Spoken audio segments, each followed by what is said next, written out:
Rolling, rolling, rolling.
What if your email let you see a project's entire history? It wouldn't be email at all. Robinhood is an investing app that lets you buy and sell stocks, ETFs, and cryptocurrencies all commission-free. Getting started is easy, and you can invest in the companies you love in a few taps and a swipe. It's time to Horror films are supposed to scare us. It's right there in the name of the genre, after all. The whole reason we line up to watch horror movies is to experience the safe thrill of being terrified by fictional objects on a screen. It's all totally fake, of course, but there have been times when the scares hit a little too close to home, and some of the scariest movie scenes have even managed to frighten the actors and actresses, bringing them to life. Here are some iconic movie scenes that scared the pants off the actors in real life. Alien. When that tiny alien burst out of John Hurt's chest in Alien, it scared everyone, including the cast. Although the special effects themselves were pretty shocking, the real magic of this scene is how surprised and terrified the cast appears. These horrified faces are genuine. John Hurt was taken aside during shooting and rigged up to a device loaded with rancid pig organs. The rest of the cast was brought in unaware of the device about to spray them with the organs, or why the film crew was wearing rain gear and protective plastic sheeting. The first take strategically brought the crew closer to the table by spurting only a small amount of fake blood. So when the next take left them all covered in blood, their faces expressed true, terrified surprise. There's a master where all 5 of us are like, and we're not acting. The Texas Chainsaw Massacre.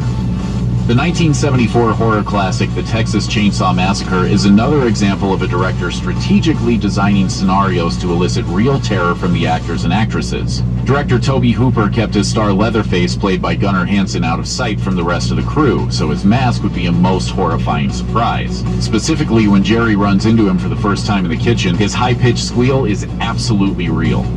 The Blair Witch Project.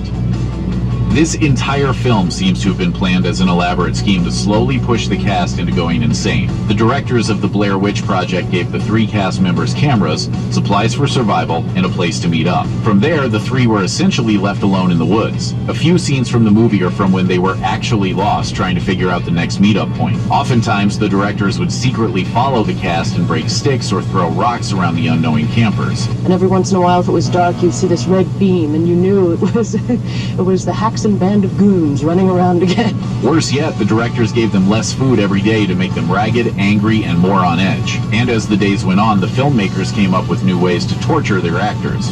And they were setting up, sound loops of babies crying and kids laughing outside at 10 or 4 in the morning. Basically, it was just us running through trees and going nuts out there. After 8 days of filming, it's safe to say that the cast no longer enjoys walks in the woods. Prometheus. After Alien, you'd think actors would all be on red alert anytime Ridley Scott makes a monster flick, but the actors on Prometheus evidently thought the director's trickster days were over, allowing Scott to get in one more scare. In one of Prometheus's most infamous scenes, a biologist tries petting the world's scariest space cobra. It doesn't end well. A little later, his friends stumble across his corpse, and when they turn his body over, the monster shoots up out of his mouth.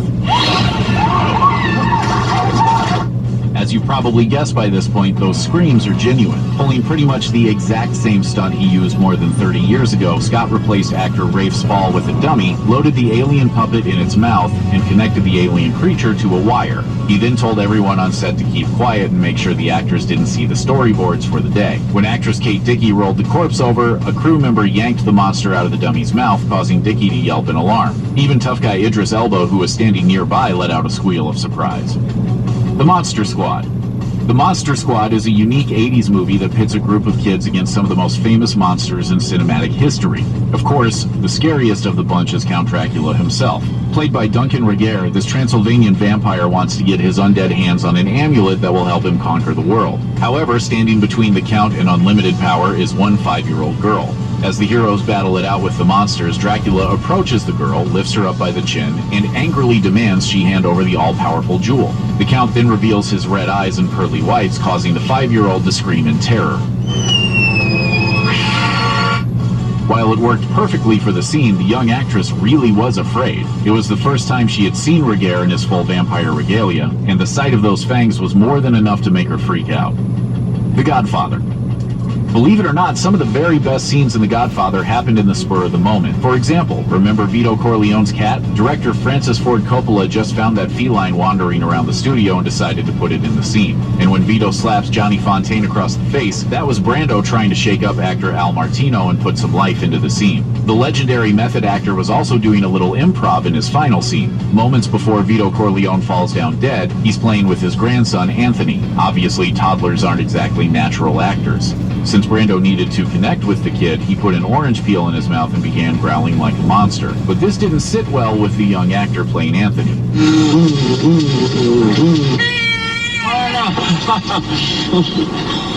The kid was actually scared, forcing Brando to drop the game and comfort the kid. It's a nice touch to a sad scene, a unique moment of improvisation that makes The Godfather one of the all-time greats. Close Encounters of the Third Kind. While Richard Dreyfuss is the main character of Close Encounters of the Third Kind, it's Cary Guffey who steals the scene every time he shows up. The adorable 4-year-old played the part of Barry Geiler, the little boy who's abducted by aliens. All his reactions seem so genuine, and that's because they are. Throughout shooting, director Steven Spielberg was constantly coming up with ways to encourage Guffey's performance. For example, in the scene where the boy is smiling out the window at the UFOs, Spielberg is off-screen, unwrapping presents for Guffey. Later on, when Barry tearfully tells his alien friends goodbye, he's really crying because Spielberg told him to imagine his friends leaving forever. But perhaps Spielberg's most ingenious ploy comes earlier in the film, when Barry runs into his kitchen and spots the aliens rummaging through his refrigerator. The space invaders are kept off camera, and the whole scene plays off Barry's face. In a matter of seconds, we see the boy go from fright to joy. So what's he actually looking at? Spielberg had makeup man Bob Westmoreland dress up as a gorilla and hide behind a cardboard partition. When Guffey ran into the room, the partition was pulled away and he was face to face with a scary ape. But then the director told Westmoreland to take off his mask. Suddenly, Guffey recognized the makeup man and broke out into a big smile. Spielberg explained even though it was a trick, the reaction was pure and honest. Really, that's a phrase you could use to describe almost every Spielberg film. Willy Wonka and the Chocolate Factory. There's no denying that Willy Wonka and the Chocolate Factory is a childhood classic, but honestly, it's one of the freakiest films ever made. And that's all thanks to Gene Wilder. Sure, his version of Wonka is hilarious and even occasionally soft-hearted, but there's just something off about the guy. You never know when he's going to truly lose his mind. You lose! Good day, sir! Of course, audiences weren't the only ones who found Gene Wilder's maniacal Candyman frightening. As it turns out, the frizzy-haired actor also terrified his young co-stars. While working on the film, director Mel Stewart liked to keep all the kids guessing, hiding key details from them until it was actually time to shoot a scene. For example, Stewart kept the actors away from the famous chocolate room until he was ready to roll the camera. So when Charlie and company step into Wonka's Wonderland, their looks of awe are genuine. But then there's the infamous boat scene, widely regarded as the scariest part of the film. Stewart didn't tell anyone what exactly was going to happen during that boat ride. So when Wilder started going on about hurricanes blowing and the Grizzly Reaper mowing, the kids were scared out of their minds. And they're certainly not showing any signs that they are slowing! Actress Denise Nickerson, who played Violet Beauregard, actually thought Wilder had gone mad. Really, that's a testament to Wilder's acting abilities, and while he's appeared in several other iconic films, it's safe to say he'll always be best remembered for this candy-coated creep fest. I'm Martha Stewart. Today we're making a Greek salad. First, slice a red onion, then start crying.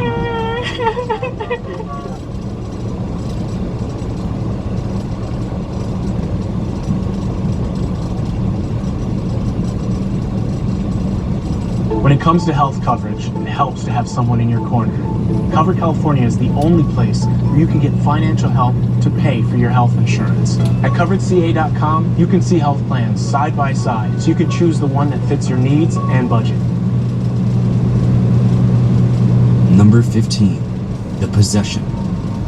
This 2012 horror film is based on the haunted Diebuck box. In real life, the infamous Diebuck box was a wine cabinet which was allegedly haunted by an evil spirit. Legend has it that the box belonged to Hovella, a Holocaust survivor who had bought it prior to immigrating to America. Kevin Mannis, who wrote a story about the incident, had bought the box from Hovella's family in an estate sale. Learning that it was a family heirloom, he wanted to return the box, but Hovella's granddaughter said, "We don't want it," adding that a Diebuck haunted it. Inside the box, Mannis discovered an odd array of items. 2 pennies from the 1920s, a wine goblet made of gold, a candle holder with 4 stems shaped like octopus legs, a single dried rosebud, a tiny statue with the word Shalom, engraved in it, and 2 locks of hair, one blonde, one black, each bound separately with cords. The box has been owned by a number of individuals, and all have reported strange happenings occurring with its ownership. Many have said that a strong smell of jasmine flowers and cat urine emanate from the box, as well as nightmares that entail an old hag. Manis himself reported that when people would stay with him while he owned the box, several of his visitors shared the same nightmares, and when he passed it off to his mother as a birthday gift, she suffered a stroke. Other owners have claimed that they suffered health problems once they came into possession of the cursed box, including welts, coughing up blood, hair falling out, and hives. The last known owner bought the box off of eBay, and after speaking with rabbis about how to seal the evil spirit inside the box, he did so and hid the diebuck in an unmarked location. The film follows a similar plot, where a girl called M finds a strange wooden box engraved with Hebrew at a yard sale. Her father, Clyde, buys the box for her, and she starts to hear whispers coming from inside. Opening it, she discovers several odd items, including a dead moth and a ring. Once she starts wearing the ring, she begins acting strangely, violently, and odd things start to happen inside their home. The diebuck eventually possesses not just M, but Clyde too. Exorcisms are performed, but once the box is gotten rid of, it is still cursed, claiming the lives of many throughout the film. Before we go any further, you enjoy scary movies? Let me know in the comments with a simple yes or no. My answer would be absolutely. Nothing better than a little self-induced fear. If you're feeling generous, please leave a like as it really helps us out. Number 14, Eaten Alive. Based on a real-life psychopath, Eaten Alive is inspired by Crazy Man Joe Ball, an American serial killer who may have fed up to 20 women to alligators in the 1930s.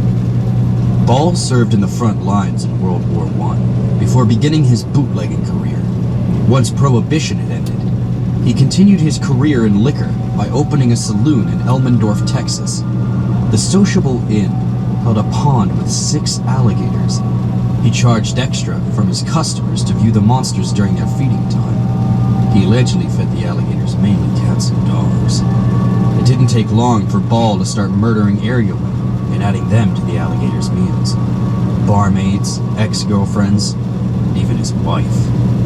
When the last went missing in 1938, sheriff's deputies came to interrogate him. Apparently, Ball knew the jig was up and didn't want to rot in prison, so he'd shot himself with a handgun he'd stashed away in the saloon's cash register. Clifford Wheeler, Ball's handyman, led officers to the decomposing bodies of 2 of the victims, Minnie Gothard and Hazel Brown. Clifford had helped Ball try to dispose of them. Wheeler claimed that Ball had killed 20 or more women, all of whom he fed to the alligators. The Alligator Man is now a thing of Texas folklore. Makes you wonder what else lurks in them there swamps. Number 13, The Rite. Yet another exorcism movie. The Rite is based on the life of one of America's most famous exorcists, Father Gary Thomas. The thriller follows experiences Thomas had when he was being trained as an exorcist. In the film, the son of a funeral home owner, Michael Kovac, helps to earn a free college degree by entering a seminary school and renouncing his vows once he's received his diploma. After Michael is ordained as a deacon, he resigns, claiming his faith is lacking. However, a chain of events leads Michael, still dressed in his clerical clothes, to give out the last rites to a fatally injured cyclist on the street.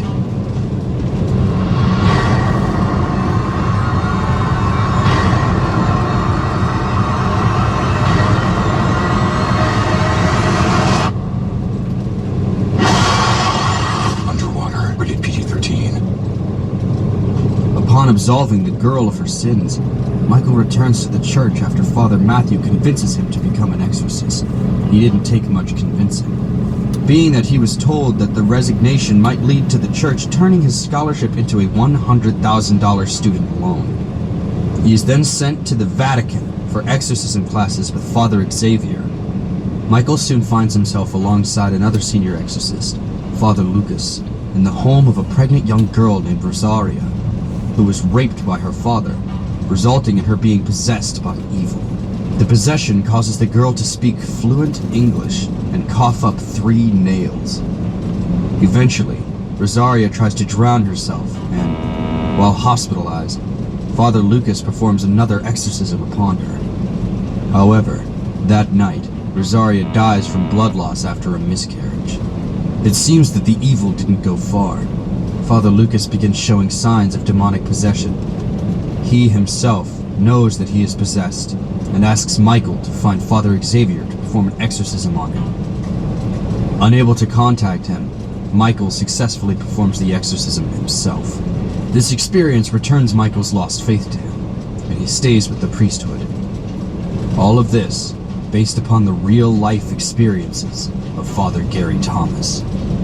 Number 12, the Zodiac Killer. Most people have heard of the Zodiac Killer. This infamous serial killer committed the murders of 3 men and 4 women in San Francisco from December of 1968 to October of 1969. The 1971 film is loosely based on these events, though it names the killer, provides him a backstory, and fictionalizes the investigation. In the film, the Zodiac Killer is a postal carrier. His friend is falsely named the Zodiac Killer after a series of events leads him to claim to be the murderer, and he is shot dead by police. This is when the real Zodiac Killer starts taunting the police and adding to his body count by killing several random people, as well as people he knows, who start to mock his alter ego or are not nice to him personally. The film creates a motive for his crime spree through the man's unhappy relationship with his father. The real-life Zodiac Killer is a mystery to this day. His attacks included gunning down 2 high school lovers on their first date, shooting another couple near the site of the first murder, while the man survived the shooting, stabbing another couple, again, the male victim survived, and shooting a cabbie dead. Several more attacks have been attributed to the Zodiac Killer, including the kidnapping of a pregnant woman and her child, who managed to escape, and the stabbing of a young woman who was studying in the library. As depicted in the film, the Zodiac Killer truly did taunt the police, sending letters that termed himself the Zodiac, along with 4 cryptograms, only one of which has been solved. The solved cipher reads, "I like killing people because it is so much fun. It is more fun than killing wild game in the forest, because man is the most dangerous animal of all. To kill something gives me the most thrilling experience. It's even better than getting your rocks off with a girl. The best part of it is that when I die, I will be reborn in paradise, and those I have..."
I'm doing all right now.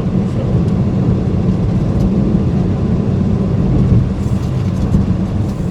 Well, I chose to do it, yes.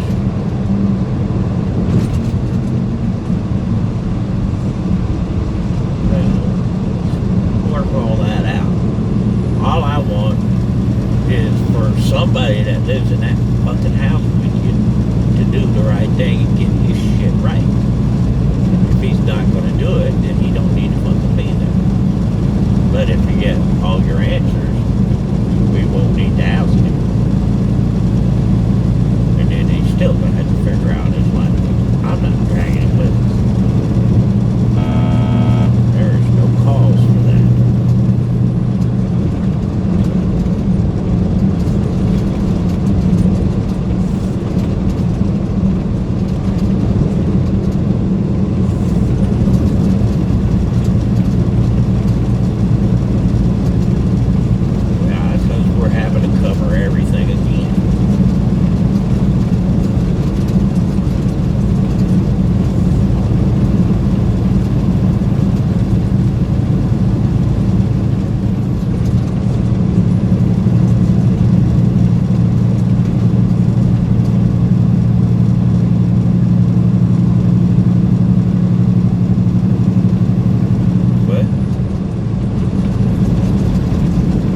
Broke up a little bit. Say that again.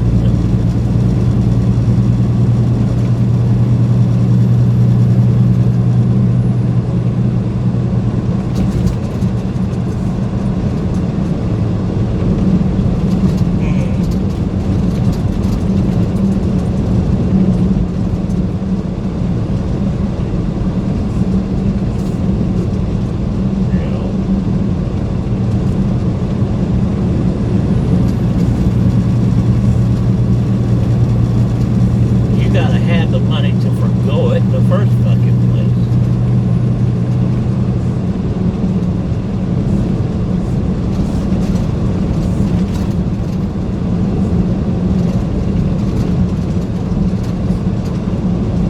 Yeah, because he's not throwing enough money at it. So, yeah.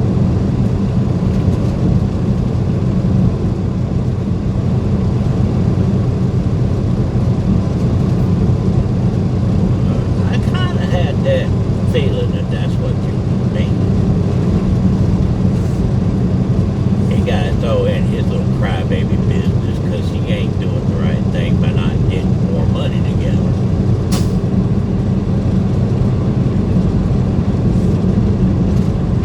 Like I said, he's about to get a cold hard lesson in life. When we just put everything away and come back out and live with me.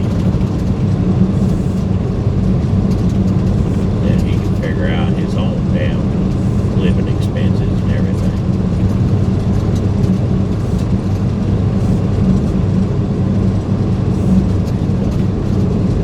I guess he ain't taking us seriously. Hello. Oh, okay.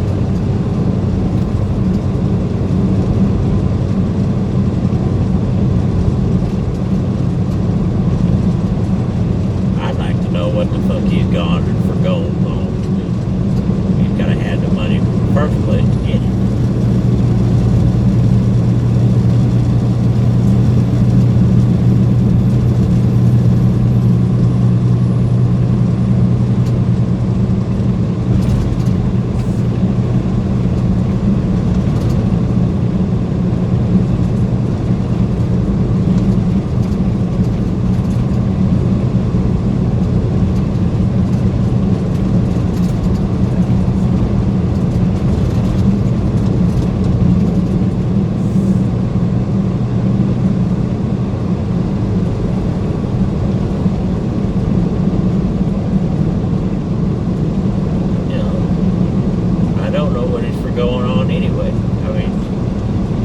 When it's time for him to get his medicine, he gets his medicine. He got a roof over his head and food to eat. So what the fuck is he for going on? Because he can't get a PlayStation stuff, entertainment,